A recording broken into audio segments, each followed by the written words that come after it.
Hello guys, कैसे हैं आप लोग। अपनी कुर्सी की पेटी बांध लीजिए, चलिए सीधा एपिसोड स्टार्ट करते हैं। कोई स्टूडेंट कहता है लेवल 5 स्वॉर्डमैन को एक टीम के लिए ढूंढ रहा हो। कोई और स्टूडेंट कहता है ऐसे सीनियर है जो मुझे अपने साथ ले जाने को तैयार है, मेरे हीलिंग लेवल 5 पर है।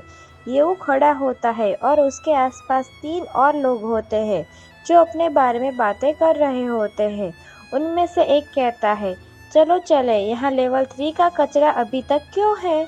दूसरा लड़का कहता है स्कूल वाले वास्तव में सही है, इस तरह के कचरे को निकालने के लिए राजी नहीं किया जाता है। क्या इसे टॉयलेट की सफाई के लिए रखा चाहिए।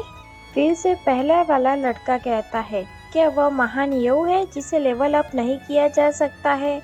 तीसरा लड़का कहता है जल्दी करो, सावधान रहना, शायद वह टीम के लिए हमारे पास आएगा। ये वो उन सभी लोगों से दूर जाते हुए मन में सोचता है चिंता मत करो, अगर तुम मुझसे विनती भी करोगे तो भी मैं तुम्हारे साथ टीम नहीं बनाऊंगा। ये वो फिर से मन में सोचता है मुझे अतिरिक्त बोझ नहीं चाहिए, अकेले घूमना सबसे सुविधाजनक है। ऐसा सोचते हुए वो वहाँ से निकल जाता है और किसी टीचर के पास जाता है। ये वो टीचर से कहता है टीचर मैं साइन अप करना चाहता हूँ। फिर हमें वो खूबसूरत टीचर दिखाई जाती है। टीचर येऊ से कहती है स्टूडेंट आपकी टीम के लिए अन्य स्टूडेंट के बारे में क्या ख्याल है। येऊ कहता है केवल मैं अकेला, क्या आप मेरे अकेले के लिए रजिस्ट्रेशन कर सकते हैं। टीचर कहती है लेकिन आप तो सिर्फ लेवल 3 पर है, अकेले जाना बहुत खतरनाक होगा, या फिर आप इसके बारे में सोच समझ कर फैसला कर सकते हैं। येऊ कहता है तभी अचानक येऊ के पीछे कोई लड़का आ जाता है। इसे देख के मुझे तो वही बुली करने वाला लड़का ही लगता है, लेकिन अभी मैं कंफर्म नहीं हूँ कि यह वही है। भूरे बाल वाला लंबा लड़का कहता है एक ऐसी बर्बादी जिसे लेवल अप नहीं किया जा सकता, इसका जीना भी हवा की बर्बादी है। भूरे बाल वाला लंबा लड़का टीचर से कहता है आपको इस कचरे की परवाह नहीं करनी चाहिए, इसे मरने दो। येऊ कहता है लियो फेंग तुम फिर क्यों आए हो। मैंने सही सोचा था, यह तो वही बुली करने वाला लड़का ही है। और लियो फेंग के साथ और 2 लड़के आ जाते हैं।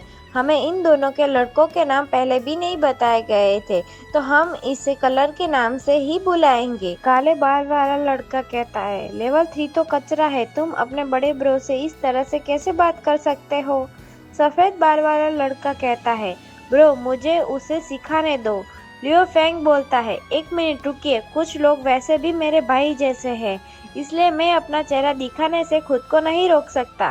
लियो फेंग फिर से कहता है तुम जमीन पर लेट जाओ और भौंकने वाला कुत्ता बनना सीख लो, और मैं तुम्हें देखने के लिए डंजन में ले जाऊंगा, कैसा रहेगा। ये बात सुनकर बाकी दोनों बच्चे इस तरह से हंसने लगते हैं जैसे कोई कॉमेडी चल रही हो।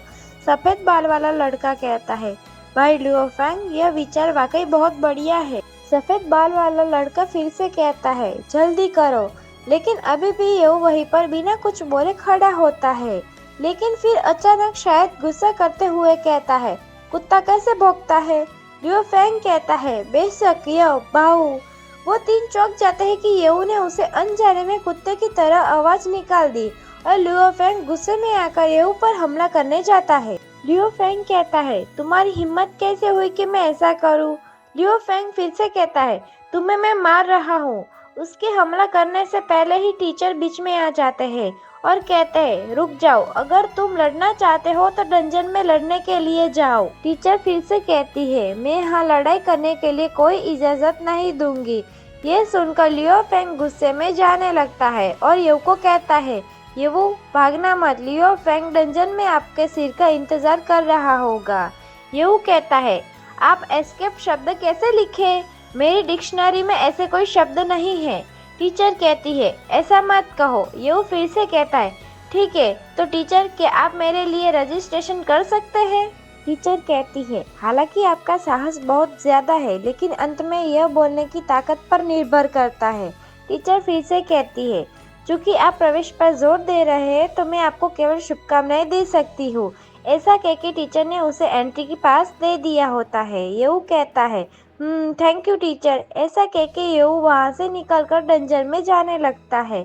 येऊ मन में सोचता है ओ यहाँ बहुत अच्छा शो होने वाला है। तभी नोटिफिकेशन आती है, मेजबान को बधाई, आपके जीवन का पहला डंजन सफलतापूर्वक खुल गया है, 2000 एक्सपीरियंस पॉइंट प्राप्त किए हैं। तभी अचानक पीछे से मिस मो अपने यू को देख लेती है। मिस मो सोचती है, वो लड़का क्या वो ब्लैक मार्केट में नहीं मिला था? मिस मो फिर से कहती है, यह लड़का दिलचस्प है। क्या केवल लेवल 3 ही ब्लैक मार्केट में डील लगाने का साहस करता है? क्योंकि लेवल 5 से 10 तक के लोग भी अकेले डील लगाने का साहस नहीं करते हैं। मिस मो कहती है, मुझे देखने दो कि साहस के अलावा तुम्हारे पास क्या क्या है। अब तो इस कहानी की हीरोइन मिस मो भी यू में इंटरेस्ट दिखा रही होती है। मिस मो का गार्ड कहता है, एक लेवल 3 का वॉरियर? मिस मो का गार्ड फिर से कहता है, मैडम मुझे सच में नहीं लगता कि वह इस तरह किसी डंजन कंपटीशन को जीत सकता है। मिस मो कहती है, चलिए बस इंतजार करें और शो देखते हैं। फिर सीन बदलता है और हमें डंजन का सीन दिखाया जाता है। शेडो फॉरेस्ट डंजन लेवल 5 से 10। डंजन में काले बादल और पर्वत दिखाए जाते हैं। फिर जंगल में झाड़ दिखाए जाते हैं। वहाँ पर पोर्टल खोलने से यू की एंट्री होती है और आसपास की जगह को देख के यू चौंक जाता है। यू सोचता है, क्या डंजन के प्रारंभिक स्थान रैंडम है? यू फिर से सोचता है, इससे विभिन्न टीमों को एक ही स्थान पर पैदा होने से रोका जा सकता है और शुरुआत में एक दूसरे से लड़ने की स्थिति से भी बचा जा सकता है। फिर यू वहाँ से किसी दिशा में भागने लगता है। यू सोचता है, इससे मेरे कार्य में भी बहुत सुविधा होगी। यू फिर से सोचता है, चलो इस क्षेत्र में मॉन्स्टर को जितनी जल्दी हो सके साफ करता हूँ। फिर सीन बदलता है और हमें सिर्फ धमाके और पॉइंट्स दिखाए जाते हैं। ये सभी को मारता है और उसके सभी के उसे 10-10 पॉइंट्स मिलते हैं और फिर दिखाया जाता है कि कुछ मकड़ियाँ दूर जाके गिरती है। ये सभी मकड़ियाँ होती है जिन्हें मार के ये पॉइंट्स हासिल कर रहा होता है। ये सोचता है, इस स्क्वाड्स का क्षेत्र बहुत बड़ा है और सभी मॉन्स्टर बहुत बिखरे हुए हैं। ये फिर से सोचता है, एक एक करके मॉन्स्टर को मारने में जितना सोचा था उससे ज्यादा समय ले लिया है। ये सोचता है, यदि आप जीतना चाहते हैं तो आपको अभी भी हाई लेवल के मॉन्स्टर का शिकार करना होगा। यू के सामने मकड़ियाँ कहीं झाड़ियों में भाग रही होती है। ये देखकर यू मन में सोचता है, वे सभी कहाँ जा रहे हैं? उन्हें पकड़ता हूँ और देखता हूँ। फिर यू मकड़ियों का पीछा करता है और आगे बढ़ता है। यू कहता है, मैं गलती से जंगल में गहराई तक चला आया हूँ। यू फिर से कहता है, ये क्या है?